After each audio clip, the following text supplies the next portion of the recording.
اعوذ باللہ من الشیطان الرجیم، بسم اللہ الرحمن الرحیم۔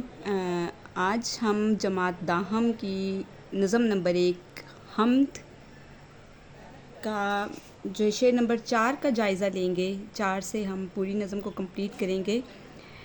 اس شعر نمبر 4 دیکھتے ہیں۔ پریویس ویڈیو میں ہم نے 3 اشعار کا جائزہ لیا تھا۔ شعر نمبر 4 دیکھتے ہیں۔ نہ مقام نہ لا مقام کچھ جلوہ فرما یہاں وہاں تو ہے۔ شاعر اس شعر میں کہتے ہیں کہ یہ شعر جو ہے اللہ تعالیٰ کی ازلی اور ابدی موجودگی اور اس کی مخلوقات سے ماورا ہونے کی کیفیت کو بیان کرتا ہے۔ یعنی کہ مکان سے مراد وہ جگہیں جو ہمارے تصور میں آتی ہیں، یعنی کہ جہاں ہم رہتے ہیں، ہمارے ارد گرد کی چیزیں، اور جیسے زمین، آسمان اور کائنات۔ لامکان سے مراد وہ جگہ ہے جہاں کوئی حد ہی نہیں ہے، یعنی کہ ہماری نگاہ تحد نظر جہاں چلی جائے، جہاں مادی چیزوں کا کوئی بھی وجود نہیں ہے۔ شاعر کہتے ہیں کہ اگرچہ اللہ کسی خاص مقام پر محدود نہیں ہے، مگر پھر بھی ہر جگہ اس کے جلوے بکھرے ہوئے ہیں۔ وہ اپنی مخلوقات میں اپنی نشانیاں رکھ کر اپنا تعارف کرواتا ہے۔ یہ شعر اللہ تعالیٰ کی لامحدودیت اور اس کی ہماگیر موجودگی کو بہترین انداز میں بیان کرتا ہے۔ تو اس کے بقول شاعر اضافی شعر دیکھیے جو آپ نے جماعت ناہم میں نظم پڑھی تھی، حمد پڑھی تھی، اس کا شعر ہے: وہی ہے مشرق وہی ہے مغرب، سفر کریں سب اسی کی جانب، جو ہر آئینے میں جو عکس اپنا دکھا رہا ہے وہی خدا ہے۔ یعنی کہ مشرق سے مغرب تک جہاں بھی سفر کریں، ہر چیز میں اللہ تعالیٰ کے جو جلوے ہیں نا وہ نمایاں ہو رہے ہیں۔ شعر نمبر 5 ہے: نہ تیرے سوا یہاں کوئی، میزباں تو ہے مہماں تو ہے۔ امیر مینائی کا خوبصورت شعر، شعر نمبر 5: نہیں ہے تیرے سوا یہاں کوئی، میزباں بھی تو ہے، یعنی کہ مہمان بھی تو ہے۔ دنیا میں اللہ تعالیٰ کے سوا کوئی نہیں ہے، اس جہاں کا میزباں اور مہمان وہی ہے۔ اس کائنات میں اللہ تعالیٰ کے سوا کوئی موجود نہیں ہے۔ انسان نے جب سے یہ سوچنا شروع کیا کہ 3 موضوع اس کے سامنے موجود رہے، ایک کیا ہے؟ ایک انسان کی اپنی ذات ہے، اور یہ کائنات اور خالق اکبر۔ ہر زمانے کے دانشوروں نے اپنی سمجھ بوجھ کے مطابق ان موضوعات پر اظہار خیال کیا ہے۔ تو صوفیاء کرام نے ان موضوعات کے بارے میں جو تصور ہمیں دیا ہے وہ وحدت الوجود کا تصور ہے، یعنی کہ اللہ تعالیٰ وحدت الوجود ہے۔ مسلمان صوفیاء میں یہ تصور سب سے پہلے حسین بن منصور حلاج نے پیش کیا، جسے باقاعدہ فلسفے کی صورت محی الدین ابن عربی نے اپنی کتاب فصوص الحکم میں دی ہے، جس کے مطابق ہر شے میں اللہ تعالیٰ موجود ہے، چاہے کوئی وجود مستقل حیثیت کا مالک ہو یا عارضی کا، میزبان ہو یا مہمان، اللہ تعالیٰ ہر چیز میں موجود ہے۔ صوفیاء کرام کا موقف یہ ہے کہ وجود کی 2 قسمیں ہیں: وجود حقیقی اور وجود غیر حقیقی۔ وجود حقیقی وہ وجود ہوتا ہے جو ہمیشہ سے موجود ہے اور ہمیشہ موجود رہے، جو اپنی موجودگی کے لیے کسی کا محتاج نہ ہو، جس میں کسی بھی طرح کا تغیر اور تبدل واقع نہ ہو۔ جب ہم اس معیار پر مخلوق کو پرکھتے ہیں تو ہمیں پتہ چلتا ہے کہ ایک وقت تھا جب کوئی شے موجود نہیں تھی، ایک وقت آئے گا جب ہر شے ختم ہو جائے گی۔ مخلوق اپنی موجودگی کے لیے متعدد چیزوں کی محتاج ہے، اور تمام مخلوقات مسلسل تغیر اور تبدل کے عمل سے گزر رہی ہیں۔ صرف اور صرف اللہ تعالیٰ کی ذات وہ ذات ہے جو وجود حقیقی یا ذات واجب کہلانے کی اہل ہے۔ اس کا مہرباں ہونا آسانی سے سمجھ میں آتا ہے۔ مدرسہ یا دیر تھا یا کعبہ یا بت خانہ تھا، ہم سبھی مہمان تھے یہاں، ایک تو ہی صاحب خانہ تھا۔ یعنی کہ جہاں بھی ہو ہم تو سب مہمان ہیں۔ تو اللہ تعالیٰ کی جو ذات ہے وہی ہے صاحب خانہ۔ جب اللہ تعالیٰ ہمیشہ سے ہے، اس میں کوئی تغیر بھی واقع نہیں ہوا، تو یہاں اس کی حیثیت میزبان کی جیسی بھی ہے کہ وہ ہمیشہ سے ہے، اور مہمان کی طرح ہے کہ وہ مخلوق میں بھی جاری و ساری ہے۔ اس سے متعلقہ شعر: ظہور آدم خاکی سے یہ ہم کو یقین آیا، تماشا انجمن کا دیکھنے خلوت نشیں آیا۔ تو شعر نمبر 6 دیکھتے ہیں: رنگ تیرا یہ چمن میں بو تیری، خوب دیکھا تو باغباں تو ہے۔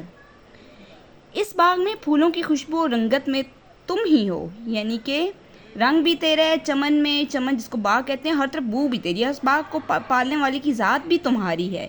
کائنات کی ہر شے میں حسن الہی کی جھلک کو دیکھا جا سکتا ہے۔ جب کبھی ہم پھولوں پر غور کرتے ہیں تو ہمیں یہ احساس ہوتا ہے کہ ان کی رنگت اور خوشبو اللہ تعالیٰ کے ہونے کی گواہی دے رہی ہے۔ انہیں دیکھ کر اللہ تعالیٰ کے ہونے کا احساس ہوتا ہے۔ تصوف کی اصطلاح میں اسے وحدت الشعور بھی کہتے ہیں کہ ہر شے میں اللہ تعالیٰ کے ہونے کی گواہی بھی دیتی ہے، اور ہر شے میں اللہ تعالیٰ کی خوبیوں کو دیکھا بھی جا سکتا ہے۔ اور جب زیادہ نظر کیا جائے تو پھر یہ احساس ہوتا ہے کہ ان پھولوں کو پروان چڑھانے والی ہستی بھی اللہ تعالیٰ کی ذات ہے۔ اس سے متعلقہ شعر ہے: لالا و گل میں تیری نگہت، چاند تاروں میں ہے ضیاء تیری۔ امیر مینائی کے حسن کو حسن ازل کا پرتو قرار دیتے ہیں۔ امیر کا جو مینائی ہے کائنات کے حسن کو حسن ازل کا پرتو قرار دیتے ہیں کہ پھولوں اور خوشبو میں جو حسن کی خوبصورتی کی علامت ہے، ان کا وجود ذات باری تعالیٰ سے وابستہ ہے، حسن الہی کا اظہار ہے۔ تو ساتھ ہی ساتھ یہ احساس بھی دلاتے ہیں کہ اس حسن اور اللہ تعالیٰ کے درمیان خالق و مخلوق کا رشتہ بھی ہے۔ یہ ایک حقیقت کے دو پہلو ہیں۔ وہ دو پہلو کیا ہیں؟ بلکہ یعنی کہ دو پہلو نہیں، بلکہ خدا خالق اور حسن مخلوق ہے۔ اللہ تعالیٰ کی ذات وہی ہستی ہے جو کائنات کی خالق بھی ہے، اسے زندگی عطا کرنے والی بھی ہے، اسے اسم بخشنے والی بھی ہے، اور اسی ہستی کا ہر شے میں ظہور بھی ہو رہا ہے۔ تو مختصراً ہم کہہ سکتے ہیں کہ کائنات کی ہر چیز میں اللہ تعالیٰ کی قدرت کی جھلک نمایاں ہے۔ کائنات کے اس باغ کی سب رنگ اللہ تعالیٰ کی بدولت ہیں، اور اللہ تعالیٰ اس باغ کا باغباں ہے، وہی اس کا پالنے والا ہے۔ تو اسے متعلقہ شعر ہے: پہنچتا ہے ہر ایک میں کش کے آگے دور جام اس کا، کسی کو تشنہ لب رکھتا نہیں لطف عام اس کا۔ شعر نمبر 7 دیکھتے ہیں: مہر راز تو بہت ہے امیر، جس کو کہتے ہیں رازداں تو ہے، مہر راز یعنی کہ راز رکھنے والا۔ تو اس حمد میں شاعر اللہ تعالیٰ کی ثنا بیان کر رہے ہیں کہ شاعر کہتے ہیں کہ دنیا میں بہت سے ایسے لوگ بھی ہیں جو ہمارے پوشیدہ اعمال اور باتوں سے آگاہ ہوتے ہیں، مگر اس دنیا میں سب سے بہترین رازدار کون ہے؟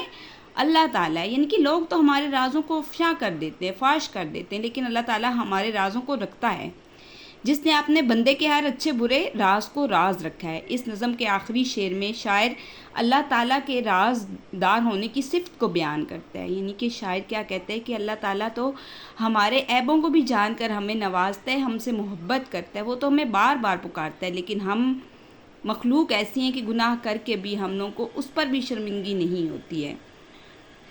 تو کہتے ہیں کہ دنیا والوں کے سامنے اپنے راز عیاں کر کے پیشماں ہونے سے بہتر ہے کہ انسان اللہ تعالیٰ کے سامنے اپنے دل کا حال بیان کرے، جو ہمارے دلوں کے حال سے واقف ہے اور جو ہمارا سب سے بڑا رازدار بھی ہے۔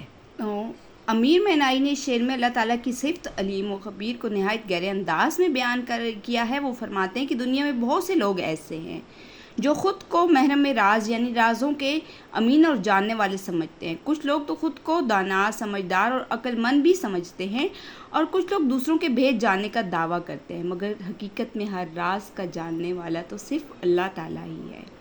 تو دوسرے مصرے میں شاعر کیا کہتے ہیں کہ اصل رازدان تو وہی ہے نا جو نہ صرف رازوں کو جانتا ہے بلکہ ان پر پردہ ڈالنے والا بھی ہو۔ دنیا میں جو لوگ رازدار ہوتے ہیں کہلاتے ہیں، وہ کسی نہ کسی موقع پر راز افشاں کر بھی دیتے ہیں، یعنی بھول جاتے ہیں، لیکن اللہ تعالیٰ ایسا رازدار ہے جو ہر چھپی بات سے باخبر ہے، جس کے علم میں کوئی کمی یا بھول چوک نہیں ہو سکتی۔ تو شاعر اس حقیقت کو بھی بیان کرتا ہے کہ دنیا میں بہت سے لوگ ہیں جو دوسروں کے بھید جاننے کا دعویٰ کرتے ہیں، مگر دلوں کے اصل حال، نیتوں اور ارادوں کو جاننے والی بھی اللہ کی ذات ہے۔ وہی ہر چیز سے باخبر ہے، چاہے وہ انسان کے دل میں چھپی ہوئی کیوں نہ ہو، اس کے خیالات میں ہو یا ابھی تک الفاظ کی شکل میں بھی اختیار کی ہو۔ تو قرآن مجید میں بھی اللہ تعالیٰ کی صفات کا ذکر کیا گیا ہے۔ اور جان لو کہ اللہ تمہارے دلوں کی بات کو بھی جانتا ہے اور اس سے ڈرتے رہا کرو۔ یہ شعر در حقیقت اللہ کے علم کامل اور اس کی قدرت اور اس کی ہمدانی سب کو جاننے کی حالت کو اجاگر کرتا ہے۔ تو امیر مینائی شعر کے ذریعے یہ پیغام دیتے ہیں کہ انسان چاہے کتنی بھی علم حاصل کر لے، اس کا علم محدود اور ناقص ہی ہوگا جب تک وہ کیا ہے، اللہ کا علم کامل، ہمگیر اور بے خطا ہے۔ یعنی کہ جبکہ اللہ تعالیٰ کا علم جو ہے وہ کامل بھی ہے، ہمگیر بھی ہے اور بے خطا بھی ہے۔ امید ہے آپ کو جو ہے اشعار کی تشریح جو ہے وہ سمجھ آ گئی ہوگی۔ انشاءاللہ مزید اپڈیٹس آپ کو ملتی رہیں گی۔ میری نیکسٹ ویڈیو میں ہم اس کی مشق کو دیکھیں گے اور ہم اس کو حل کرنے کی کوشش کریں گے۔ تب تک کے لیے اللہ حافظ۔